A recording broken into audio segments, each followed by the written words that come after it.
নমস্কার, কেমন আছো তোমরা সবাই? আশা করি ভালো আছো। আজ আমি অনেক দিন পর এই ভিডিওটা দিচ্ছি, কারণ এডিট করা হয়ে ওঠেনি, তো সেই জন্য এতদিন পর আজ এই ভিডিওটা শুরু করছি। চলো তো দেখতে থাকো ভিডিওটা। আজকের মতন ভিডিওটা এখান থেকেই স্টার্ট করছি। গুড মর্নিং, কেমন আছো তোমরা সবাই? আশা করি খুব ভালো আছো। তোমাদের আশীর্বাদে আমরাও ভালো আছি। আর হয়তো ভয়েসটা শুনতে পাবে না, কারণ এতটা সাইডে আওয়াজ উঠছে। ব্রেকফাস্ট করতে চলে এসেছি। এই রেস্টুরেন্টে পিওর ভেজ নামক একটা রেস্টুরেন্ট আছে এখানে, তো ওখানে এসেছি।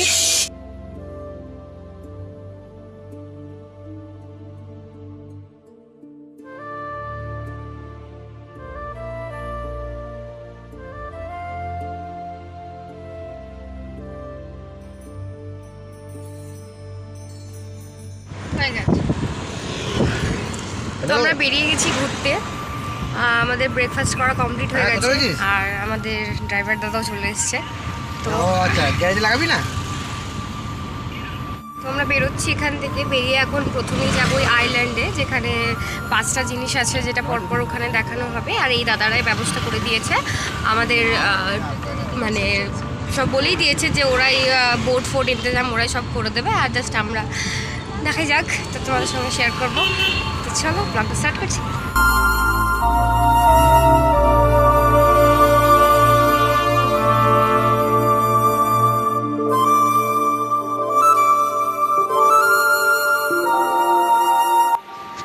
আর কিছু কথাও ছিল তোমাদের সাথে, যারা প্রথমবার যাবে তাদের জন্যই কথাটা উদ্দেশ্য করে বলা, কারণ যারা হয়তো গেছো তারা হয়তো জানবে। আমরা যেমন প্রথমবার গেছি, গিয়ে শিখেছি। তো ওখানে গিয়েই প্রথমেই তাড়াহুড়ো করে কেউ ঘোরার জন্য গাড়ি বুকিং করবে না। আগে 2-4টে ঘুরবে, দেখবে, কথা বলবে, দেন তারপরে বুকিং করবে। কারণ আমরাও ওখানে গিয়ে প্রথম এক দেখাতেই একটা গাড়ি ফাইনাল করি, বাট পরে জানতে পারি আমাদের কাছ থেকে অনেক বেশি টাকা নেওয়া হয়েছিল। বাট ঠিক আছে, কি করা যাবে, সেটা আর কিছু তো করার নেই। বাট আমার ওই জন্যই তোমাদের কাছে এই অ্যাডভাইস রইল যে যখনই যাবে আগে কিছু গাড়ি ঘুরে কথা বলে দেখে তারপরে ফাইনাল করো। তো চলো, যাই হোক, এটা একটা আমাদের সাথে ওখানে ইনসিডেন্ট ঘটেছিল, সেই জন্যই তোমাদের সাথে শেয়ার করলাম, যেন তোমরাও ভবিষ্যতে গেলে এরকম যেন কোনো কিছুতে না পড়তে হয়। আর তারপরেই আমরা চলে এসেছিলাম সেই বিচটাতে। আর আমাদের যে ড্রাইভার দাদা ছিল, সে অলরেডি সব কিছু ব্যবস্থা করেই রেখেছিল, সে বলেই রেখেছিল, আর তাকে আমরা পেমেন্ট করে দিয়েছিলাম। আর এখান থেকে আমরা বেরিয়ে একে একে বোটের ওপরে উঠে সবাই লাইফ জ্যাকেটগুলো পরাটা এখানে একদম নেসেসারি, যে পড়তেই হবে সবাইকে। তো ওরাও রেডি করছিল বোটটা, আর আমরাও সবাই একে একে উঠে পড়লাম, আর প্রত্যেকে লাইফ জ্যাকেট পরে রেডি হয়ে গেলাম। আর এই যে আমার মুখটা দেখে বুঝতেই পারছো, আমি 4 হুইলার 4 চাকায় চাপতে আমার খুব কষ্ট হয়, বমি পায়। তো যতই বমির ওষুধ খাই তবুও এই জিনিসটা আমার কমে না। তো আমি সকাল সকাল উঠেই যে ওখানে যে ব্রেকফাস্ট করেছিলাম তারও কিছুটা ডিফল্ট, আমি সেটাও পরে বুঝতে পেরেছি, যে তারপরে তার মধ্যেই আবার গাড়িতে উঠে এরকমভাবে যাওয়া। তো যাই হোক, মুখটা দেখে মনেই হচ্ছিলো যে আমি একটু ক্লান্ত বা শরীরটা ঠিক নেই। তো শরীর ঠিক নেই ঠিকই, কিন্তু এত সুন্দর একটা অ্যাম্বিয়েন্স, এত সুন্দর একটা জায়গা, এত সুন্দর একটা প্রাকৃতিক দৃশ্য দেখে সত্যি ভীষণ ভালো লাগছিল। তখন আর এই ক্লান্ত, এত থাকান আর কিচ্ছু মনে হচ্ছিল না। তো এই জায়গাগুলো এত সুন্দর, মানে বলে না, প্রকৃতি সত্যি ভীষণ সুন্দর। পৃথিবীতে যতদিন বেঁচে থাকবে বা যতদিন ক্ষমতা থাকবে, আমার মতে বলে ততদিন পৃথিবীটাকে ঘুরে দেখা খুব খুব খুবই দরকার। কারণ ইন্ডিয়ার বাইরে নয়, আমাদের ভারতবর্ষের মধ্যেই এত সুন্দর সুন্দর দেখার জায়গা আছে, সেইগুলো আগে উপভোগ করাটা আমার মনে হয় প্রত্যেকটা মানুষেরই একবার করে হলেও উচিত। তো যাই হোক, আর উচিত তো ঠিকই, বাট তারই মধ্যে আমার বাবা আজ পর্যন্ত হয়তো সেরকমভাবে সারা জীবন ব্যবসায় করে গেল, আমাদের জন্য খেতেই গেল, কিন্তু তিনি নিজে কোনো দিন ঘুরতে বা সেই শখ কোনো দিন তিনি পালন, মানে নিজে ইচ্ছে প্রকাশ করলোও না, আর নিজের শখ পূরণও করলো না। তো যাই হোক, এই একটা ছোট্ট আমাদের কাছে আফসোস থেকে গেল যে বাবার সাথে আমরা আজ পর্যন্ত কোথাও ঘুরতে যেতে পারলাম না। তো যাই হোক, হ্যাঁ, এরকম তো প্রত্যেকটা ভিডিওতে হয়তো বাবার কথা উল্লেখ হবেই, কারণ কি করব বলো, সে এতটাই ভালোবাসার মানুষ আমার কাছে যে আমি কথায় কথায় তাকে তুলেই ফেলি। তো দেখতেই পাচ্ছ এত সুন্দর একটা অ্যাম্বিয়েন্স। আর এটা হচ্ছে বাটারফ্লাই আইল্যান্ডস। এর জল এত সুন্দর, ভীষণই সুন্দর, আর আইল্যান্ডটাও অপূর্ব দেখতে ছিল। আর এখানে আসার মতন উপায় পদ্ধতি একটাই, এই বোট। ওনারা এই বোটের সাহায্যে করেই এখানে এসে নামিয়ে কিছুক্ষণ হোল্ড করেন, এখানে প্রত্যেকে নামেন, ফটো তোলেন, ভিডিও করেন, তারপরে স্নান করেন। অনেক ফরেনার দেখছিলাম এখানে স্নানও করছিল, অনেক বাচ্চা টাচ্চা নিয়ে এসে মজা করছিল, বাচ্চাগুলো ভীষণ এনজয় করছিল, তার সাথে সাথে আমরাও করছিলাম। তো যাই হোক, খুব সুন্দর একটা জায়গা, খুবই সুন্দর একটা জায়গা। যদি কোনো দিন সম্ভব হয় তো প্লিজ সবাই গিয়ে একটু ঘুরে এসো, কারণ আমার জায়গাটা সত্যিই ভীষণ মনে।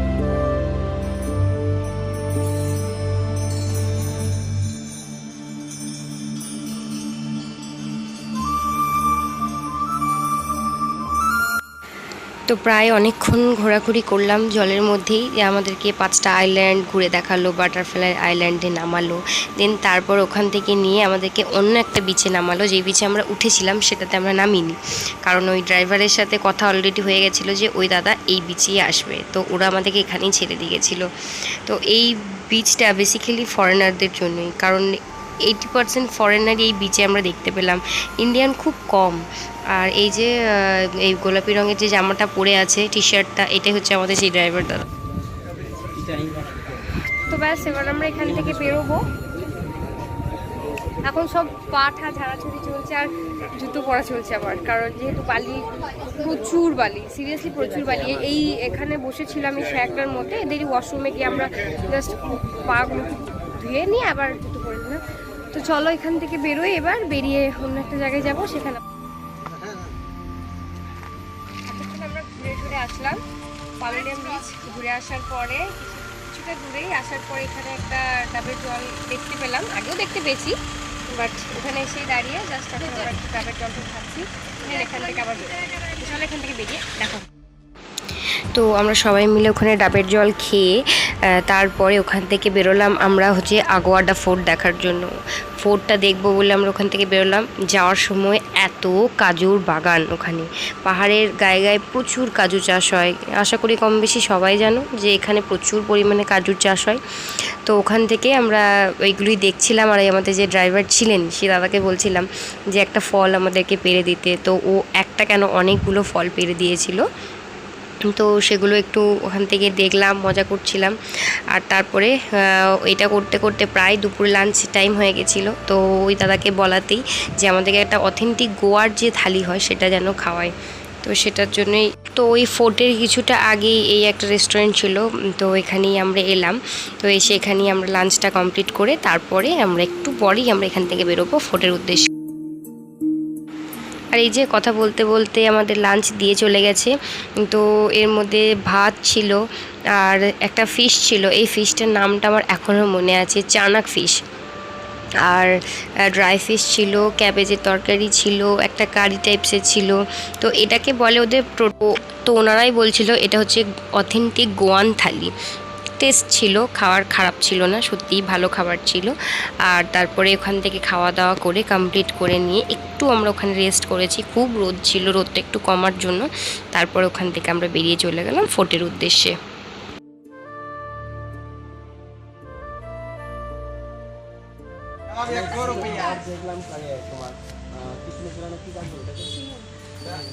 তো আমরা চলে এসেছি এখন ফোর্টটার কাছে।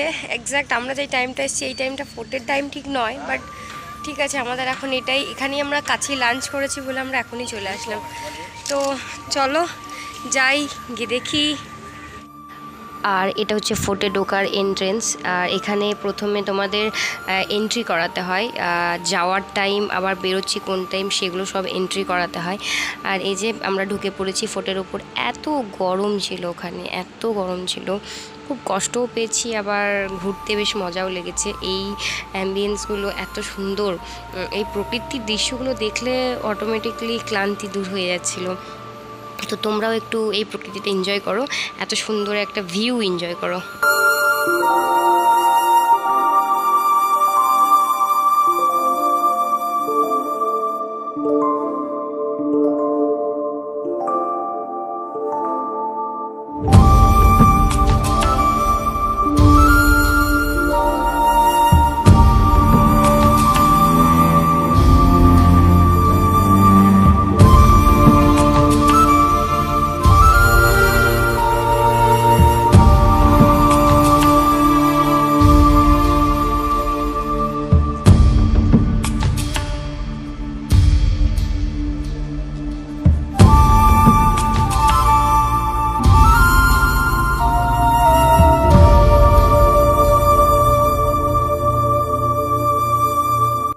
তো এই জায়গাটা আমরা অনেকক্ষণই বসেছিলাম, বসে ফটো তুললাম, ভিডিও নিলাম, একটু গল্প করলাম।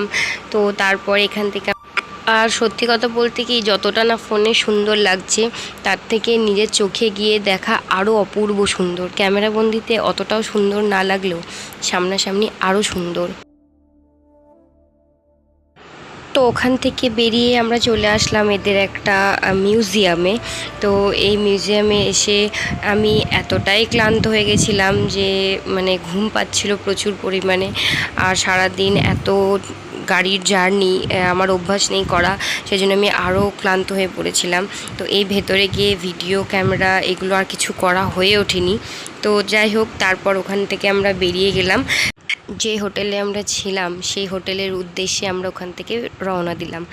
আর ওখানে গিয়ে ফ্রেশ ট্রেশ হব, তারপরে আবার বিকেলে একটু বেরোবো। আর আমরা রুমের খুব কাছেই মানে বিচটা আমাদের। এই মাত্র আমরা নামলাম, ওই যে আমাদের ড্রাইভার দাদা ছেড়ে দিয়ে চলে গেল। আর আমরা এখন রুমের দিকে যাচ্ছি। তো যাই, রুমে গিয়ে ফ্রেশ ট্রেশ হই ভালো করে, দেন তারপরে আবার বিচের দিকে যাব, টুকটাক আবার ঘুরবো ফিরবো, খাওয়া দাওয়া করবো। তো চলো ফ্রেশ হই আগে, তারপরে তোমাদের সাথে আবার কথা হচ্ছে। তো রেডি হয়ে গেছি, এবার চলে যাব বিচ সাইডে এখন। আর এই যে কোল্ড ড্রিঙ্কটা নিয়ে এসেছিলাম, কোল্ড ড্রিঙ্কটা এখনও গরম হয়ে গেছে, ওটা নিচে দেবো, ফ্রিজে ওরা রেখে দেবে। আর আমরা আবার যাবো বিচ সাইডে। ফিরে তো মুখ চোখ বিভৎস লাগছিল, যাই হোক একটু হালকা ফুলকা রেডি হলাম, দেন এখন আবার আমরা বেরোচ্ছি। তো চলো আবার আজকে সেম তোমাদের বিচ দেখাবো। সারাদিনে তো ছিলেই সাথে, তো এখনও চলো সাথে থাকো। তো এত সুন্দর একটা সানসেট তোমাদের সাথে শেয়ার করলাম, আর এটা দেখার জন্যই তাড়াহুড়ো করছিলাম। তো এবার ওখান থেকে বেরিয়ে আমরা ছোট্টখাট্টো একটু স্ন্যাক্স আর চা খেলাম। তো তারপর আবার যাব বিচে। তো এই যে আমি আর কোয়েল এখন বসে আছি এখানে, আর সুপ্রকান্ত এখন ফোনে কথা বলছিল। তো আমরা দুজন বসে বসে এখন সামনের ভাইবস এনজয় করছি। আর দেখালেও কিছু বুঝতে পারবে না, কারণ এতটাই অন্ধকার হয়ে গেছে সামনেটা। আর আমার ফোনটা এতটাও ভালো নয় যে দেখা যাবে। তো কি দারুণ, মানে লাইফে একটা ভীষণ ভালো এক্সপিরিয়েন্স। আমি চাইবো যে সবাই যেন এরকম এক্সপিরিয়েন্স একটু করে। আর সব থেকে বড়ো কথা, এর জন্য আমার ফ্যামিলি, আমার বাবাকে, আমার মাকে তো বলবো, ওরা আমাকে পাঠিয়েছে, ছেড়েছে, এটাই অনেক অনেক বড় কথা আমার কাছে। তো যাই হোক, এইটা এনজয় করি।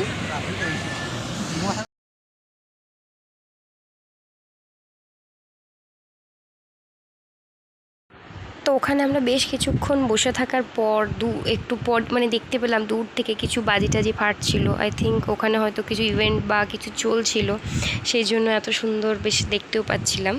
তো আমরা এতক্ষণ বিচে বসেছিলাম, তারপর ওখানে আশেপাশে একটু ঘুরলাম। আর কালকে যাওয়ার জন্য গাড়ি ঠাড়ি সব ঠিকঠাক হয়েও গেল। তখন একটা রেস্টুরেন্ট এলাম বসতে, এবার দেখি ডিনারটা এখানে কমপ্লিট করবো। তো দেখা যায় কী কী নেওয়া যায় ডিনারে, দেখি তারপর তোমাদেরকে দেখাচ্ছি কি নিলাম ডিনারে। তো আমাদের সব কিছুই ঠিকঠাক হয়ে গেছে। এবার আমরা কাল সকালে এখান থেকে রওনা দেব। তো আজকের মতন ভিডিওটা এখানেই শেষ করছি। সুস্থ থাকবে, ভালো থাকবে, সাবধানে থাকবে। আর ভিডিওটা যদি ভালো লেগে থাকে ছোট্ট করে একটা লাইক করে দিও। আর ভিডিওটা আজকের মতন এখানেই শেষ করছি। টাটা।